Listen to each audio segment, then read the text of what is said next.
everything in pickup can be disproven. And like just from day one. And before I start this, let me just start off with this. Like, I'm in a place where I've been doing a lot of meditation. I've been doing a lot of this Wim Hof stuff, Wu Chi Fa stuff. You can see my journals on that because I keep a pretty big online dialogue of it. But I've come to this decision, and I don't always follow this, that if it gets in the way of my happiness and well-being, it's better if I stay away. You know, if I enter into that arena where I'm willing to sacrifice what makes me feel good, then I've already lost. And this is one of those things because pickup for me, so many different things, art, whatever I've been heavily involved in. It's like, man, I want to be right. You know, this is wrong. This is clearly not it.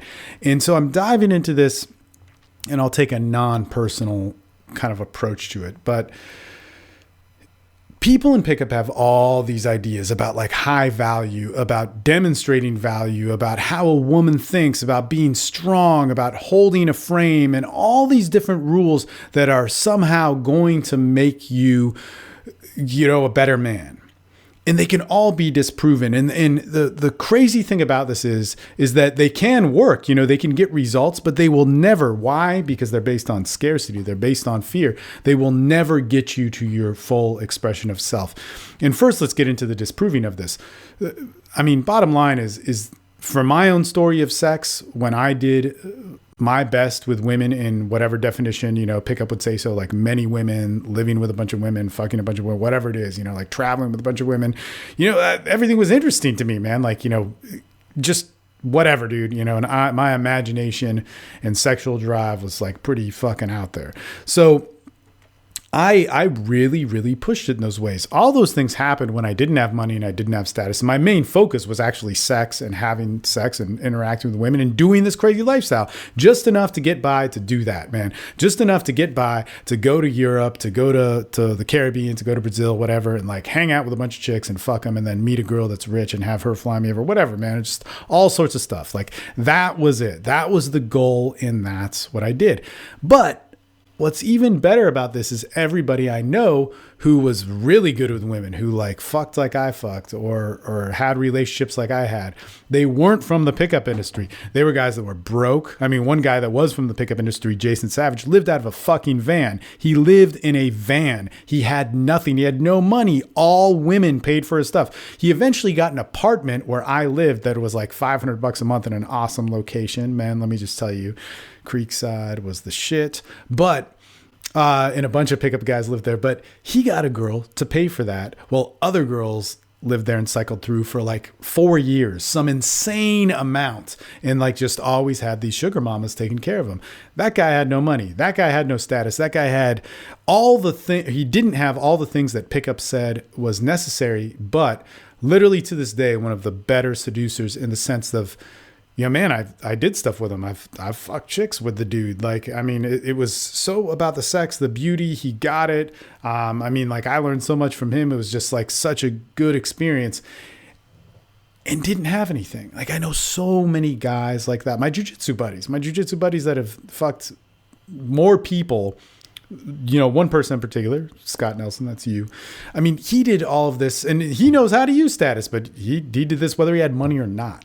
And it just broke the rules big time. And he was also somebody who was in the midst of like a lot of aggression and a fighting art and being a badass and all these different things that come out in that whole scene when he was in Brazil in the 90s when no Americans were there doing stuff. And so basically, look, all of those things, can be dismantled. And so a guy on the call showed me this video of a dude talking about women and weakness. You can't show women weakness. And when you show women weakness, and it automatically sets something off in the woman to where she, will leave you. And specifically what things that I will tell Maria, and I've told other women too, that, man, you mean the world to me. Like, I can't live without you. I want you. I love you. I'll do anything for you. Why? And let's get to this. Like, why? Because I felt it in that moment. Maybe 2 days later, I didn't feel that. Maybe when I came, I didn't feel that. Maybe 2 years later, 5 years later, whatever it is, that feeling went away and it changed to something. But see, the interesting thing that we're getting at here, and this is the fucked up thing about the industry, and it actually has, I don't want to make this personally about the person who made the video, because it's a concept that we hear over and over again with masculinity, with femininity, from the fucking feminist side to the pickup side, the fucking people shouting out of what it needs to be, what it has to be, that fucking definition. Is that's not the case. What we do in order to run from our fears, and this is actually what was said in the video, that once we say, I need you and I love you, then automatically for a woman in her feminine energy, she leaves and your relationship's done. That is the reason for me not to express myself? Fuck that shit. No, man, it is about expression. The beauty comes from me. Why as men, why as human beings, why as sexual beings do we limit what we are born to feel, what we feel in that moment, man? When you feel that with a woman and man, there's nothing better than sex. This is why it is about the sexual life, man, because what I attained from that, I mean, look, man, I do some crazy meditation shit. I sit in ice baths. I'm doing all this breath retention stuff. I do stands. I focus for 2 to 3 hours every day on my mentality and meditation. That is a heavy dedication. And all of it is just something that sex built the foundation for. Why? Because in all things of nature are great. I don't want to say sex is better than breathing or breathing, whatever. You know, they all hit me in the same way, but sex opened up a beautiful door and a window where I saw amazingness. And if I limited that expression, what was I? I was a fucking kid trying to control a force of nature, a power greater than myself. And you want to know about what's going to fucking humble you, what's going to humiliate you, what's going to bring you to your knees when you're asking never to be on your knees. You're going to open your mouth and fucking suck the dick of fucking nature when you don't want to fucking have that shit come in your mouth. And it'll be there, man. That will be humility. And you'll be that fucking kid, you know, just sitting there like not knowing what the fuck to do. Why? Because you try and control that force of nature. Man, our expression is one of the best things. It's one of the best things that we can have. What you have to realize is like how that expression correlates in time and not just in that moment. See, as human beings, we make these rules, right? You know, we feel love. You're going to feel love. You're going to have relationships with people. You're going to have good sex with people. You're going to feel love on a level where it's going to totally like redefine you and make you want to do crazy things.